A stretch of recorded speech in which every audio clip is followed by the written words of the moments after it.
Sobreviver ou viver? Perdoe meu pequeno atraso. No passado, era comum a educação dos jovens por um mestre particular. Mestre e discípulo corriam o mundo, aprendendo com as pessoas e as situações que encontravam pelo caminho. Conta-se que um desses mestres passeava por uma floresta com seu fiel discípulo, quando avistou ao longe um sítio de aparência pobre e resolveu fazer uma breve visita. Durante o percurso, ele falou ao jovem sobre a importância das visitas e as oportunidades de aprendizado que temos também com as pessoas que mal conhecemos. Chegando no sítio, constatou a pobreza do lugar. Uma pequena casa de madeira, poucos móveis. Os moradores, um casal e 3 filhos, vestidos com roupas rasgadas e sujas. Então se aproximou do homem mais velho, o pai daquela família, e perguntou: "Neste lugar não há comércio e não há muitos sinais de trabalho. Como o senhor e a sua família sobrevivem aqui?" E o homem calmamente respondeu: "Meu amigo, nós temos uma vaquinha que nos dá vários litros de leite todos os dias. Uma parte desse produto nós vendemos ou trocamos na cidade por outros gêneros alimentícios. E com a outra parte nós produzimos queijo, coalhada e etc. Isso para o nosso consumo e dessa forma vamos sobrevivendo." Aquele mestre sábio agradeceu a informação, contemplou o lugar por alguns momentos, depois se despediu e foi embora.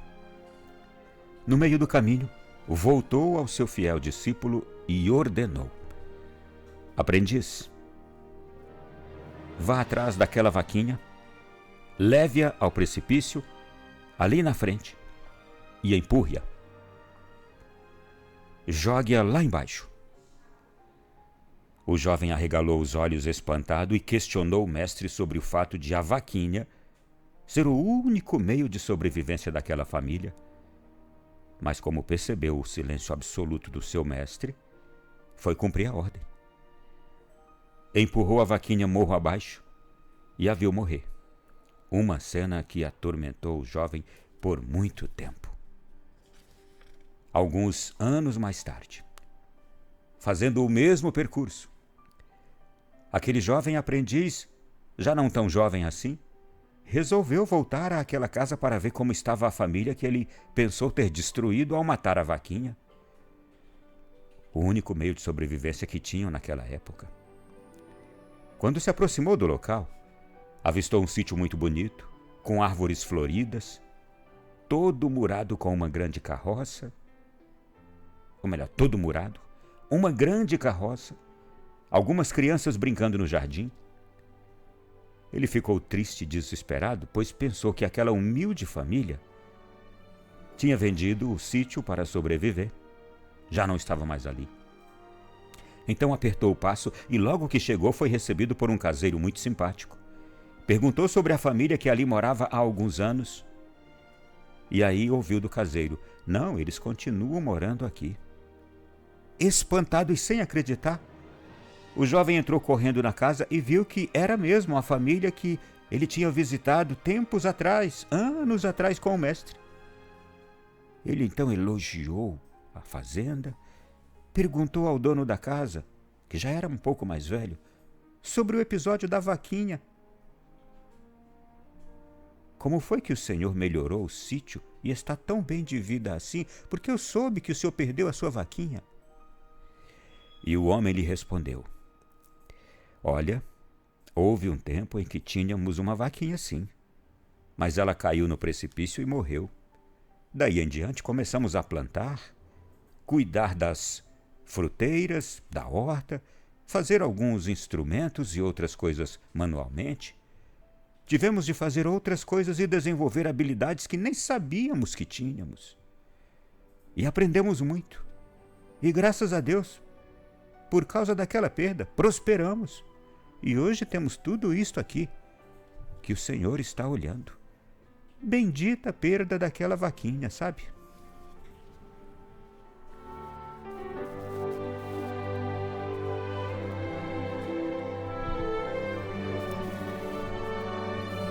Meu irmão, minha irmã, o nome que podemos dar ao que estava acontecendo com aquela família é comodismo. Aquela família estava acomodada, o homem acomodado, a mulher acomodada, os filhos acomodados. E por isso, viviam uma vida à míngua. O comodismo atrai pobreza. Miséria. Sim, é o que podemos intuir. Gente, no começo do relato, a gente pode imaginar mil coisas, não é? Primeiro, a gente conhece um contexto histórico que é real. Realmente, antigamente, as famílias entregavam seus filhos jovens, porque não havia escola como tem escola hoje. A gente tem escola hoje por todas as partes, então os filhos vão estudar nas escolas. Mas antigamente não haviam escolas. Então as famílias que tinham um pouco mais de condições entregavam seus filhos para um mestre educá-los. E esse filho ia viver com o mestre, ia aprender as lições da vida com aquele mestre, que geralmente era uma pessoa culta, entendida, sábia.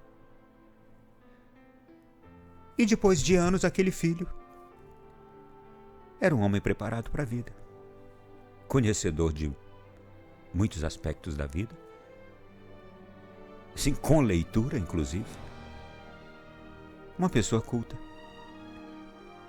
Isto prevaleceu, gente, por séculos. Aqui, o episódio nos faz voltar exatamente a esses séculos atrás. E foi isso que aconteceu com esse jovem ao sair andando pelo mundo com o seu mestre. Ele estava aprendendo as lições da vida. Também na sequência do fato de hoje, a gente pode até intuir, puxa, mas esse mestre sábio, que homem mau, conheceu aquela família pobre que só tinha uma vaquinha para o seu sustento. Como é que ele manda primeiro fazer uma maldade daquela com o animal e depois uma maldade com a família? Ou duas maldades, uma ao animal e outra à família, porque a vaquinha era a única fonte de sobrevivência da família. Meu irmão, minha irmã, os mestres, as pessoas sábias, enxergam além. Os anciãos, os idosos, os avós, os pais mais vividos enxergam além. A gente olha para os filhos espivitados de hoje, nariz empinados, que vão discutir com o pai, com a mãe, se sentindo cheios da razão porque tem a internet no celular, porque tem a televisão ensinando ou desensinando, deformando. A internet é uma fonte de riqueza de conhecimento, a televisão, os meios de comunicação. Mas quando se tem uma mente ainda em transformação, todo esse excesso de informação e conhecimento, essa fonte toda, pode se transformar em desinformação. Pode estragar. Tudo em excesso estraga, ainda mais quando não se está preparado para lidar com os excessos. Pois bem, a gente pode imaginar então que aquele mestre, sabendo o que estava fazendo, ele aterrorizou aquele aprendiz. Assim como hoje, quantos pais, sabendo o que estão fazendo, fazem qualquer proposta a um filho, o filho se revolta. E hoje, como os jovens e adolescentes têm o nariz empinado, revoltam mesmo. Esse jovem aprendiz aqui, ele obedeceu, ele cumpriu. Por mais que parecesse absurda a ordem daquele mestre, uma atitude ruim, ele obedeceu. Mas o mestre sabia o que estava fazendo. E veja que o resultado foi, anos depois, aquela família não estava mais vivendo de migalhas, não havia mais aquele estado de pobreza na casa, materialmente falando, e nem havia um estado de pobreza na alma da família, não havia o comodismo, a preguiça, não havia no estado de espírito daquela família um conformismo com a vida medíocre. Porque eles foram obrigados. A perda da vaquinha, ou da sua única segurança que eles entendiam ser, os levou a saírem do comodismo. E quando eles saíram, eles começaram a observar que eram capazes, que tinham talentos, que tinham dons, que tinham habilidades que jamais imaginavam.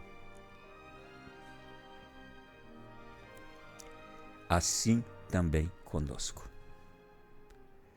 Meu irmão e minha irmã, está começando um novo ano. Você tem talentos, você tem habilidades, você tem dons, você tem até a coragem que você não imagina. Saia do conformismo, do comodismo. Tente alargar um pouco mais suas fronteiras. Peça a Jesus, o bom mestre, que tire de você aquilo que para você hoje é um encosto. Você se encostou numa coisa que te faz ficar aí parado, paralisado. Quantos encostos que nos tornam conformistas e comodistas, acomodados. Peça a Jesus, o bom mestre: Senhor, tira de mim aquilo que tem me tornado acomodado, conformado, paralisado, talvez até alimentando os pecados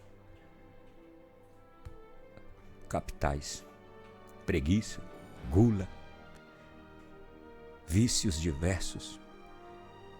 Assim, nós podemos e nós devemos pedir isso ao Senhor.